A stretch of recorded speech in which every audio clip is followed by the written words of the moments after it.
আজ আসলে একটি বিশেষ দিন, সেই বিষয়টি নিয়ে একটু আলাপ করতে চাই। আজ ঐতিহাসিক মুজিবনগর দিবস। ৭১-এর এই দিনে স্বাধীন বাংলাদেশ সরকারের শপথ গ্রহণের মধ্য দিয়ে মুক্তিযুদ্ধ ও সরকার পরিচালনা প্রাতিষ্ঠানিক রূপ পায়।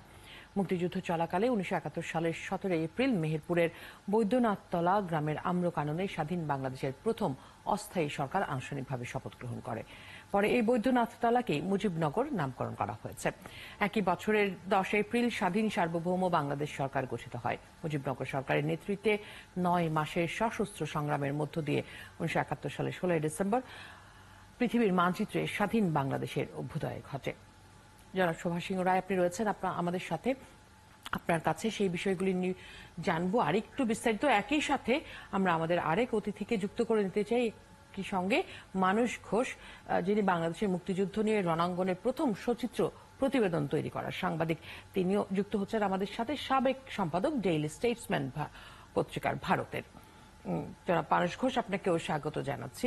একই সাথে আগে আমরা সুভাষ সিংহ কাছে একটু জানতে চাই। সুভাষ সিংহ, আমরা আমি যা বলে গেলাম সেটা একেবারেই আসলে বইয়ের পাতার কথা। আমরা যেগুলো বই পড়েছি, বিভিন্ন জায়গায় আমরা জেনেছি, গণমাধ্যমে জেনেছি, কিন্তু আপনার কাছ থেকে একটু প্রেক্ষাপটটা জানতে চাই সেই দিনের, তার আগের ঠিক কিভাবে তৈরি হলো। আমি আজকের সকালে এই দর্শকদের সামনে উপস্থাপন করি। আমাদের মধ্যে কিছুটা ভ্রান্তি রয়েছে। আমরা ছোটবেলা থেকে শুনে এসেছি যে এই সরকারটি নাকি প্রবাসী সরকার, কেউ বলেছে বিপ্লবী সরকার, কেউ বলেছে অস্থায়ী সরকার। আসলে এটা কোনোটাই না, এটা বাংলাদেশের প্রথম সরকার। মানস ঘোষ একজন বর্ষিয়ান মানুষ, তিনি আমাদের সাথে যুক্ত আছেন। আমি যদি কোথাও ভুল বলে থাকি তিনি আমাকে সংশোধন করবেন। ২০১৫ সালে ৭ তারিখে জুলাই মাসে আমাদের মুক্তিযুদ্ধের বীর সৈনিক গোলক মজুমদার চিরবিদায় নিয়েছেন। আমি সেই গোলক মজুমদারকে আজকের দিনে স্মরণ করছি, যিনি পশ্চিমবঙ্গের সীমান্ত বাহিনী বিএসএফ এর তিনি প্রধান ছিলেন। এবং গোলক মজুমদারের আগে জিএফ রুস্তমজি, তার কথাও স্মরণ করছি। ইতিহাসে এই ব্যক্তিগুলো খুব ঘনিষ্ঠভাবে যুক্ত, আমাদেরকে সহায়তা করেছেন। আবারও বলি, ওই সরকারের একজন অস্থায়ী রাষ্ট্রপতি ছিলেন, কিন্তু সরকারটি অস্থায়ী নয়। বাংলাদেশের প্রথম সরকার, বাংলাদেশের এই সরকার যদি অস্থায়ী সরকার হয় তাহলে আমাদের পরবর্তীতে সব সরকারই অস্থায়ী সরকার। আমাদের ভ্রান্তিটা সেখানে। এবং মনে রাখা দরকার, ১৯৭১ সালে ২৫শে মার্চ অপারেশন সার্চ লাইটের কথা আমরা জানি, কিন্তু তার সাথে আরেকটি অপারেশন ছিল, অপারেশন বিগ বার্ড। অর্থাৎ আমাদের হাজার বছরের শ্রেষ্ঠ সন্তান, সর্বকালের সর্বশ্রেষ্ঠ বাঙালি, এই জাতিরাষ্ট্রের পিতা বঙ্গবন্ধু শেখ মুজিবুর রহমানকে গ্রেপ্তার করবার জন্য এই অপারেশন বিগ বার্ড পাকিস্তানিরা কিন্তু এই অপারেশন চালিয়েছিল। এবং সেখান আগের থেকেই সিদ্ধান্ত হয়েছিল যে কিভাবে এই সরকারটি গঠিত হবে, কোথায় যে আশ্রয় গ্রহণ করবে, কিভাবে কাজ করবেন, সমস্ত কিছু বঙ্গবন্ধু শেখ মুজিবুর রহমান সিদ্ধান্ত নিয়ে রেখেছিলেন এবং সবাইকে তার কাছের মানুষ করেছিলেন। ওই সরকার শুধুমাত্র এই যে ৯ মাসের মুক্তিযুদ্ধের যে কলকাতা কেন্দ্রিক যে অস্থায়ী ঠিকানা কার্যকর কাজ করবার জন্য, সেই ঠিকানায় যে তারা শুধুমাত্র যে ৬ সদস্য মন্ত্রিসভা কাজ করেছেন তা নয়। তারা দেশ স্বাধীন হবার পরে এই সরকারটি কেমন করে চলবে, ব্যবস্থাপনা কি হবে, ২২টি মন্ত্রণালয় ভিত্তিক তারা কিন্তু কাজ করবার চেষ্টা করেছেন এবং সুচারুভাবে সম্পন্ন করেছেন। এটা কিন্তু গুরুত্বপূর্ণ বিষয়। আমি আবারও স্মরণ করছি আমাদের বাংলাদেশের মুক্তিযুদ্ধের সেই সাহসী মানুষটি, যিনি আমাদেরকে সহায়তা করেছেন, ১ কোটি শরণার্থীকে শুধু জায়গা দেননি, তিনি বাংলাদেশের মুক্তিযুদ্ধের জন্য রুস্তমজি সহ সবাইকে আগের থেকে নির্দেশনা দিয়ে রেখেছিলেন। তাজউদ্দিন সাহেব কিভাবে যাবেন, কিভাবে আসবেন, আমরা বিস্তারিত বিবরণ শুনবো মানস ঘোষের কাছ থেকে যতটা শোনা যায়।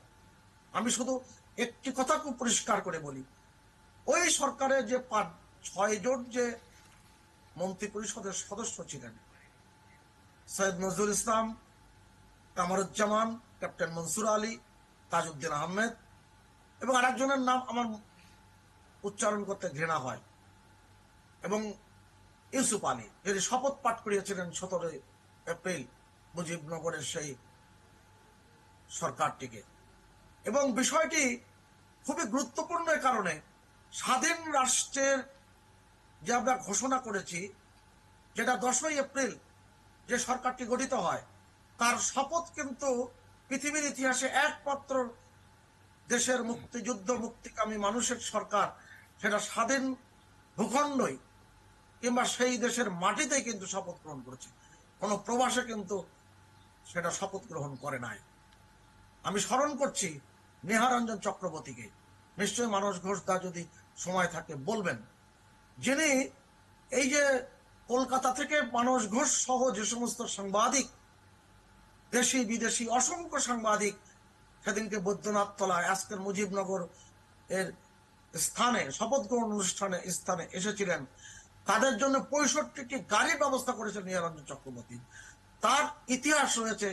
বঙ্গবন্ধুর সাথে ইসলামিয়া কলেজে তিনি, বঙ্গবন্ধু যখন সংসদের সাধারণ সম্পাদক, তার সাথে তিনি যিনি থাকতেন এবং 4 বছর যার সাথে উঠা বসা করেছেন, নেহারঞ্জন চক্রবর্তী, তিনি কলকাতাতে এখনো বেঁচে আছেন, 102 বছর 3 বছর বয়স। সেই নেহারঞ্জন চক্রবর্তী 65টি গাড়ি দিয়েছিলেন, যেটা আমাদের কাছে এটা খুব আশ্চর্য মনে হয়। আমাদের জন্য আমাদের পার্শ্ববর্তী রাষ্ট্রের যে সমস্ত ব্যক্তিরা আমাদের অবদান রেখেছেন, অবশ্যই স্মরণ করব ত্রিপুরার তৎকালীন মুখ্যমন্ত্রী শচীন্দ্রলাল সিংহকে, কি অসাধারণ অবদান রেখেছেন। অর্থাৎ আজকের দিনটি আমাদের জাতির জন্য খুবই গুরুত্বপূর্ণ। বারবার যে কথাটি বলছি, অনেকে ভুল করে বলেন অস্থায়ী সরকার, এটা হচ্ছে বাংলাদেশের প্রথম সরকার। অনেকে বলে থাকেন প্রবাসী। সেক্ষেত্রে জনাব সুভাষ সিংহ রায়, আপনি যখন বারবার বলছেন যে এটি ভুল করে বলা হচ্ছে এটি অস্থায়ী সরকার, এই ভুলটা শুধরানো উচিত, এই শুধরানোর দায়িত্ব কার? কারণ আমি এখনো পর্যন্ত জানি এটিকে অস্থায়ী সরকারই বলা হচ্ছে। সেই দায়িত্ব তাহলে যখন মুক্তিযুদ্ধের পক্ষের রাজনৈতিক দলটি সরকারের রয়েছে, যারা আসলে সবচেয়ে বেশি মনোযোগী এই বিষয়গুলো নিয়ে, তারা কেন আসলে এই কাজটি করছে? আমি আপনাকে একটা কথা খুব ছোট্ট করে বলি, যেহেতু সময় কম থাকে এই অনুষ্ঠানে, আর যেহেতু মানস ঘোষ দা আজকে উপস্থিত আছেন, সেজন্য আমি কথা একটু কম বলছি। আপনি খেয়াল করে দেখবেন, আমরা ছোটবেলা থেকে আমাদের পাঠ্যপুস্তকে কিংবা কোনো জায়গায় পত্রপত্রিকায় কিংবা পশ্চিম মানুষদের কাছ থেকে একটা ভুল তথ্য পেয়েছি। এমএজে উসমানীকে বলা হতো মুক্তিযুদ্ধের সর্বাধিনায়ক। এমনকি আওয়ামী লীগ সরকার 2008 সালে যখন সরকার পরিচালনার দায়িত্বে আসে, উসমানী আয়তনের ভিতরে যে এমএজি উসমানীর যে ছবিটি ছিল বড় প্রতিকৃতি, তার নিচেও লেখা ছিল মুক্তিযুদ্ধের সর্বাধিনায়ক। অথচ কত বড় ভুল! মুক্তিযুদ্ধের সর্বাধিনায়ক বঙ্গবন্ধু শেখ মুজিবুর রহমান।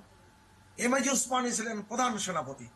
অনেক লেখালেখির পর, অনেক কিছু বলার পরে শেষ পর্যন্ত গত 3-4 বছর আগে কিংবা তারও আগে এটা সংশোধিত হয়েছে।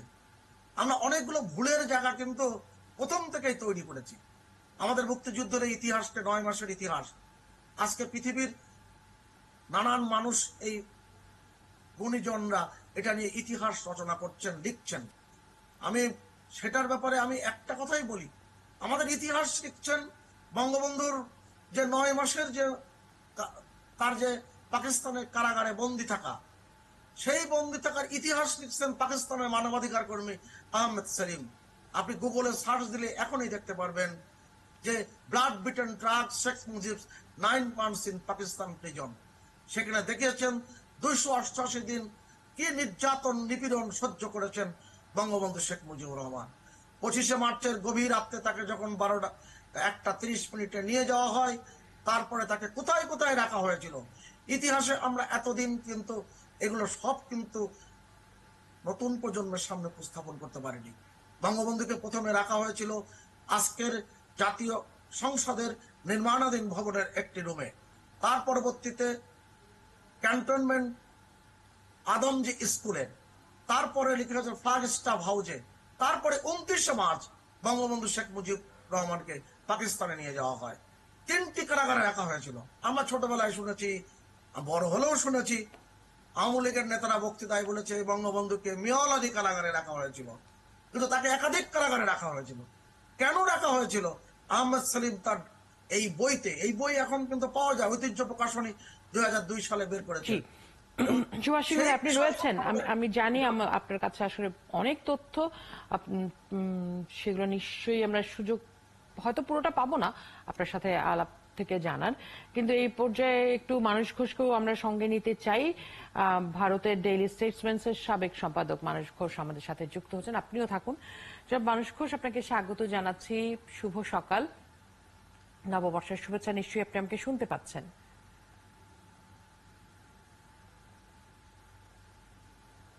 মানুষরা জি, মানুষ ঘোষ,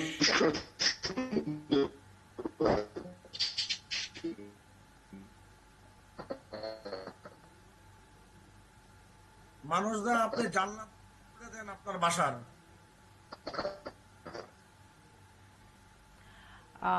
আমার ধারণার সংযোগটি আমি আমার সহকর্মীদের বলবো যে সংযোগটা আরেকবার দেখতে। যেহেতু তিনি ভারত থেকে আমাদের সাথে যুক্ত হচ্ছেন, আমরা চেষ্টা করছি ঘোষ, আমার সহকর্মীরা চেষ্টা করছেন আপনার সাথে আবারও সংযুক্ত স্থাপন করতে। আমরা আবার সবাই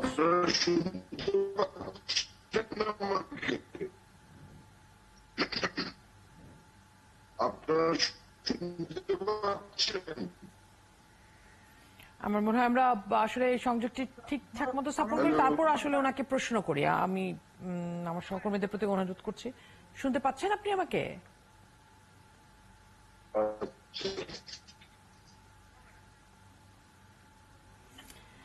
আমি আবারও সুভাষ সিংহ রায়ের কাছে ফেরত আসতে চাই। সুভাষ সিংহ রায়, দুঃখিত আপনাকে থামিয়ে দিয়ে আমরা আসলে একটু গিয়েছিলাম মানুষ ঘোষ, যেহেতু আপনি বারবারও বলছেন যে উনি যুক্ত আছেন।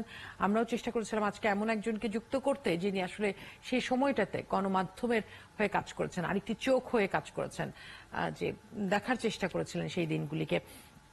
আমরা আবার আপনার কাছে ফেরত আসছি। জি, মানুষ ঘোষ 31শে মার্চে, অর্থাৎ 17 এপ্রিলের অন্তত 18 দিন আগে তিনি বাংলাদেশে সেই যুদ্ধেরত যে সমস্ত সৈনিক তাদের পাশে এসে দাঁড়িয়েছিলেন।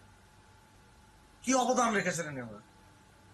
এবং সেই মার্ক টালি সহ যারা সমস্ত বিশিষ্ট সাংবাদিকরা যারা এখানে এসেছিলেন, এবং সেই যে অনুষ্ঠান, সেই অনুষ্ঠানের যদি আপনি আয়োজনের যদি পিছনের কথাটি দেখেন, যে খুব সন্তর্পণে, খুব গোপনে করা হয়েছিল, কারণে যে পাকিস্তানিরা যে কোনো সময় এটা বিমান হামলা করতে পারে, পাশ থেকে হামলা করতে পারে, এমন এক জায়গায় করা হয়েছিল যেখান থেকে সীমান্ত লাগোয়ার অবস্থান ছিল। এবং পুরো অনুষ্ঠানটি একেবারে রাষ্ট্রীয় পর্যায়ে যেভাবে মন্ত্রী পরিষদ শপথ গ্রহণ করে সেভাবে শপথ গ্রহণ অনুষ্ঠান হয়েছে। মানুষ ঘোষদা যুক্ত হয়েছেন, নিশ্চয়ই এখন আমরা তার কথাগুলো শুনতে পারবো। জি, আমার ধারণা আমরা মানুষ ঘোষকে আবারও যুক্ত করতে পেরেছি। মানুষ ঘোষ, আপনি নিশ্চয়ই আমাকে শুনতে পাচ্ছেন? শুনতে পাচ্ছি, পরিষ্কার শুনতে পাচ্ছি। খুবই ধন্যবাদ। একেবারে শেষ, জি, এইবার আপনার কথা আমরা খুব পরিষ্কার শুনতে পাচ্ছি। যেটি শুরুতেই বলছিলাম, বিশেষ করে যেটি সুভাষ সিংহ রায় বলছিলেন যে আমরা 50-এর বেশি সময় পার হয়ে আসলাম, এখনো পর্যন্ত সুভাষ সিংহ রায়েরও এই অভিযোগটি রয়েছে, এখনো পর্যন্ত তথ্য ঠিকঠাক মতো আমাদের আসেনি। আমাদের ইতিহাস এখনো আমরা দুটি প্রজন্ম পার হয়ে আসলাম, এখনো সেই নতুন প্রজন্মের হাতে ঠিক তথ্যটি আমরা পৌঁছাতে পারিনি। যেমন অস্থায়ী সরকার নিয়ে কথা বলছিলেন, বঙ্গবন্ধুর আসলে যে কারাগারগুলিতে রাখা হয়েছিল সেটি আসলে বারবার আমরা একটি কারাগারের খবর পাই, সবগুলোর নয়। আপনিও কি আসলে এর সাথে একমত যে এতটা সময় পার হয়ে গেল স্বাধীনতার, কিন্তু এখনো আসলে আমরা সঠিক ইতিহাসটি তৈরি করতে পারলাম না, সেখানে এখনো অনেক ঘাটতি রয়ে যাচ্ছে, ভুল তথ্য রয়ে যাচ্ছে, যেটি সুভাষ সিংহ বলছেন?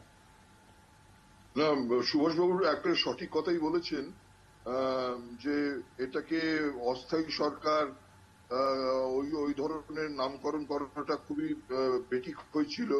আমার মনে আছে আপনাদের এক বীর মুক্তিযোদ্ধা নুরুল কাদের, যিনি পাবনার ডিসি ছিলেন, ডেপুটি কমিশনার ছিলেন, তার সাথে আমার পরে দেখা হয় প্রথমে তো দেখা হয় 7ই এপ্রিল 1971। আমি পাবনায় গিয়েছিলাম ওনার সাথে ট্রেনে করে, চুয়াডাঙ্গা থেকে পাবনায় গিয়েছিলাম। তবে সেখান থেকে পালিয়ে আসতে হয়, কারণ পাকিস্তানিরা চলে এসেছিল। যাই হোক, উনি প্রথমে আমাকে বলেছিলেন যে আপনারা এইসব সেলফ গভর্নমেন্ট ইন এক্সাইল, এই ধরনের অস্থায়ী এইসব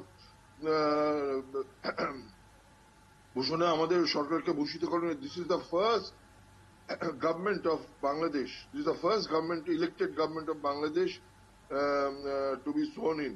তো এটা প্রথম সরকার, প্রথম বাংলাদেশ সরকার। এটাই হচ্ছে আসল, এর থেকে গোড়াপত্তন হয় বাংলাদেশের যে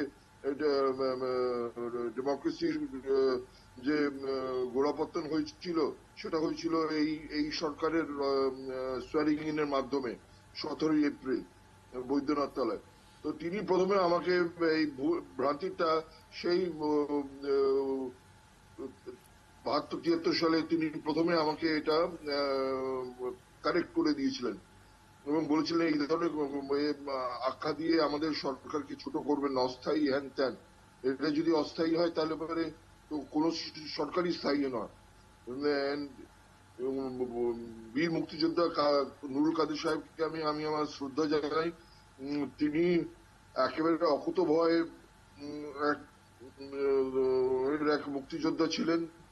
মানে তার স্বাধীনতা সংগ্রামে তার যে অবদানের কথা আমি শ্রদ্ধা ভরে, আমি অবনত চিত্তে আমি স্মরণ করি, তাকে শ্রদ্ধা জানাই। তিনি আজকে আমাদের মধ্যে নেই, কিন্তু তিনি এক বীর মুক্তিযোদ্ধা। তাকে I salute him right from Calcutta. Thank you. তো এইটা সেদিনের ঘটনা নিশ্চয় আপনি প্রত্যক্ষদর্শী ছিলেন মানুষ ঘোষ, একটু আপনার কাছ থেকে সাংবাদিকের জবানিতে একটু জানতে চাই সেই দিনের ঘটনাগুলি। মানুষ দা, সেদিনকে সকালে 17 এপ্রিল ভোরবেলা আপনাদের রওনা হয়ে যে কলকাতা প্রেস ক্লাব থেকে এই শপথ গ্রহণ অনুষ্ঠানে আসলেন, সেই জায়গাটা যদি দর্শকদের একটু আপনি উপস্থাপন করেন। আমার ব্যক্তিগত আসল কথা হলো যে 23 এপ্রিল যেদিনকে তাজউদ্দিন সাহেব এবং আমিরুল ইসলাম সাহেব শ্রীমতী গান্ধী, আমাদের ভারতের তদানীন্তন প্রধানমন্ত্রীর সাথে দেখা করেন দিল্লিতে, তিনি প্রথমে বলেন যে আমরা তো জানি আপনাদের একটা সরকার আছে, কিন্তু এটা সারা পৃথিবী জানে না। তো সেটা জানান দেবার জন্য আপনাদের এমন একটা ব্যবস্থা করতে হবে যাতে করে কি সরকারের আবার একটা সোয়ারিং ইন হয়। কেননা কলকাতায় তখন সারা পৃথিবী থেকে প্রায় 60-70 জন বিদেশি সাংবাদিক, একের প্রথম সারির London Times, new York Times, Washington post, guardian, the daily Telegraph, সব ধরনের কাগজে, ডেলি মিরর, সব কাগজের সাংবাদিক এবং যত টেলিভিশন আছে পৃথিবী প্রথম সারি, অস্ট্রেলিয়ান ব্রডকাস্টিং কর্পোরেশন, বিবিসি, সবাই কলকাতায় তখন একবারে ঘাটি গাড়ি বসে আছে। তারা সব কলকাতা হোটেলে আছে। তো শ্রীমতী গান্ধী বললেন এই সব সাংবাদিকদের আপনারা ইনভাইট করে নিয়ে এমন একটা জায়গায় নিয়ে যান যেটা এখনো বাংলাদেশের এতে রয়েছে, it is still under the control of the Bangladesh government, মুক্তিযোদ্ধাদের হাতে। সেমনি একটা জায়গা বার করুন এবং সেখানে একটা শপথ গ্রহণ অনুষ্ঠানের ব্যবস্থা করুন। তো এবং সেই তাজউদ্দিন সাহেব বললেন আমারও সেই ধরনের একটা ইচ্ছা ছিল। আপনি মাননীয় প্রধানমন্ত্রী, আপনি সেটা বললেন, আমরা সেটা we shall follow it up. এবং তারপর গোলক মজুমদার আমাদের বিএসএফ এবং রুস্তমজির উপর বার পড়লো এমন একটা জায়গা খুঁজে বার করা যেটা ভারতের বর্ডারের খুবই কাছে, খুবই কাছে, মানে চারিদিক অলমোস্ট চারদিক থেকে ঘেরা, যেখানে কেন তখন পাকিস্তানি বাহিনী বর্ডারের দিকে ধেয়ে আসছে। সব ধরনের মানে রেজিস্ট্যান্স যেটা মুক্তিযোদ্ধারা দিচ্ছিলেন সেটাকে তারা একেবারে চূর্ণ বিচূর্ণ করে দিচ্ছে। তো তারা বললেন একটা ছিল যে যদি শপথ গ্রহণ অনুষ্ঠান চলাকালীন যদি কোনো ধরনের অঘটন ঘটে যায় তাহলে তো আফসোসের শেষ থাকবে না।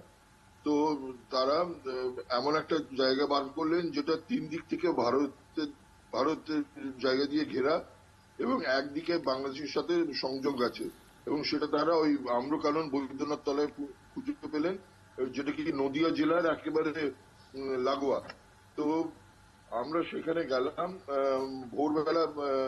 তো শ্রীমতী গান্ধীর কথা অনুসারে বিএসএফ এর যিনি পিআরও ছিলেন সমর বোস, তিনি এবং আমাদের ইন্ডিয়ান আর্মির পিআরও ছিলেন কর্নেল রিকি, তারা সব হোটেলে গিয়ে বিদেশি সাংবাদিকদের বললেন যে 17 তারিখে ভোর 4টের সময় আপনারা প্রেস ক্লাবে পৌঁছে যাবেন, সেখান থেকে আপনাদের একটা unknown destination, quote unquote unknown ডেস্টিনেশনে নিয়ে যাওয়া হবে। তখন তারা তো খুব একেবারে সাংঘাতিক ভাবে মানে উদ্গ্রীব হয়ে উঠলেন যে আননোন ডেস্টিনেশন মানেটা কি। বলে সেটা বলা যাবে না, unknown destination is unknown destination. তারপর এটা বলার পর আমার পরিষ্কার মনে আছে আমাদের অফিসে American consulate, British deputy high commission থেকে ফোনের পর ফোন আসতে আরম্ভ করলো, এই আননোন ডেস্টিনেশনটা কি, কোথায় নিয়ে যাচ্ছেন বিদেশি সাংবাদিকদের। তো আমরা বললাম আমরা নিজেরাও জানি না, সরি, আমরা আপনাদের মানে they were very keen to know. আমার মনে হয় পাকিস্তানিদের হয়ে তারা জানতে চাইছেন যে কোথায় কি একটা কি ঘটতে যাচ্ছে, তো সেটাকে যদি গুগলেট করা যায়। তো যাই হোক, আমরা ভোর সেই সব বিদেশি প্রায় 60-70 জন বিদেশি সাংবাদিক এতে এলেন, কলকাতা প্রেস ক্লাবে এলেন। দেখলাম প্রায় 65খানা গাড়ি, 60-65খানা গাড়ি প্রেস ক্লাবে। আমার ধারণা আবারও আমরা মানস ঘোষের সাথে সংযোগটি আমরা বিচ্ছিন্ন হয়ে গেছে। খুবই দুঃখিত, মানস ঘোষকে আমরা শুনতে পাচ্ছি না। আজকের মতোই আলাপটি এখানে ইতি টানতে হচ্ছে। অনেক ধন্যবাদ মানস ঘোষ আমাদেরকে সময় দেওয়ার জন্য, এবং একই সাথে সুভাষ সিংহ রায় আপনাকেও ধন্যবাদ জানাই।